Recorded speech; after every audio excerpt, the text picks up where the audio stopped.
মানব সম্পদের দক্ষতা বৃদ্ধির মাধ্যমে অর্থনৈতিক অগ্রগতির জন্য কর্মমুখী শিক্ষা ব্যবস্থা চালু করা বিএনপি সরকারের নির্বাচনী প্রতিশ্রুতি। যুব সমাজকে পেশা জীবনে দক্ষ করে তুলতে বিদ্যমান শিক্ষা ব্যবস্থার সর্বোচ্চ পর্যায়ে এই পরিকল্পনার বাস্তবায়ন শুরু করল জাতীয় বিশ্ববিদ্যালয়, যার লক্ষ্য 2 বছরের মধ্যে মুখস্থ বিদ্যার পরিবর্তে পেশাগত দক্ষতা অর্জনে কারিকুলামে পরিবর্তন। রোববার বাংলাদেশ চীন মৈত্রী সম্মেলন কেন্দ্রে জাতীয় বিশ্ববিদ্যালয়ের কারিকুলামে দক্ষতা ভিত্তিক ও কর্মমুখী শিক্ষা অন্তর্ভুক্তিকরণ কর্মসূচির শিক্ষক প্রশিক্ষণের উদ্বোধনী অনুষ্ঠানে যোগ দেন প্রধানমন্ত্রী তারেক রহমান। সরকার প্রধান বলেন, ফ্যাসিবাদী শাসন মানুষের রাজনৈতিক অধিকার কেড়ে নেওয়ার পাশাপাশি ধ্বংস করেছে দেশের শিক্ষা ব্যবস্থাকেও। দীর্ঘ 1.5 দশকের বেশি সময়ে ফ্যাসিবাদী শাসন শোষণ শুধুমাত্র দেশের জনগণের গণতান্ত্রিক রাজনৈতিক অধিকারই কেড়ে নেয়নি, বরং অন্যান্য প্রতিষ্ঠানগুলোর মতন শিক্ষা ব্যবস্থাকেও প্রায় ধ্বংসপ্রাপ্ত করে দিয়েছিল। গণতান্ত্রিক বাংলাদেশে এবার অবশ্যই আমাদের ঘুরে দাঁড়ানোর পালা।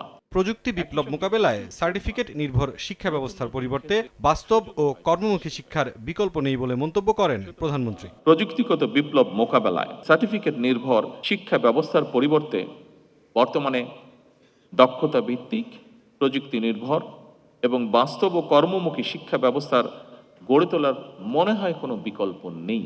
এমন বাস্তবতায় বর্তমান সরকার অগ্রাধিকার ভিত্তিতে প্রাথমিক পর্যায় থেকে শুরু করে সর্বোচ্চ স্তর পর্যন্ত শিক্ষা কারিকুলামকে বাস্তব ভিত্তিক, বহুমুখী, কর্মমুখী এবং প্রযুক্তি নির্ভর করার কাজ ইতিমধ্যে শুরু করেছে। শিক্ষা শুধু ব্যক্তির পরিবর্তনই নয়, প্রযুক্তি নির্ভর শিক্ষা রাষ্ট্রের অর্থনৈতিক প্রবৃদ্ধির প্রধান নিয়ামক বলেও মন্তব্য করেন সরকার প্রধান। প্রযুক্তি নির্ভর শিক্ষা রাষ্ট্রের অর্থনৈতিক প্রবৃদ্ধি, উদ্ভাবন এবং বিশ্বমানের প্রতিযোগিতামূলক সক্ষমতা তৈরিরও প্রধান নিয়ামক। দেশের তারুণ্য এবং ছাত্র যুব শক্তিকে যদি প্রযুক্তিতে, জ্ঞানে, বিজ্ঞানে দক্ষ মানব সম্পদে রূপান্তর করা যায়, তাহলে আমি ব্যক্তিগতভাবে দৃঢ়ভাবে বিশ্বাস করি সেদিন হয়তো বেশি দূরে নয় যেদিন স্বনির্ভর, সমৃদ্ধ, স্বনির্ভর বাংলাদেশ হয়ে উঠতে পারে বিশ্বের কাছে একটি রোল মডেল। পরে আনুষ্ঠানিকভাবে জাতীয় বিশ্ববিদ্যালয়ের নতুন কারিকুলাম ভিত্তিক শিক্ষক প্রশিক্ষণের উদ্বোধন করেন প্রধানমন্ত্রী তারেক রহমান। মুরসালিন হক জুনায়েদ, সময় সংবাদ, ঢাকা।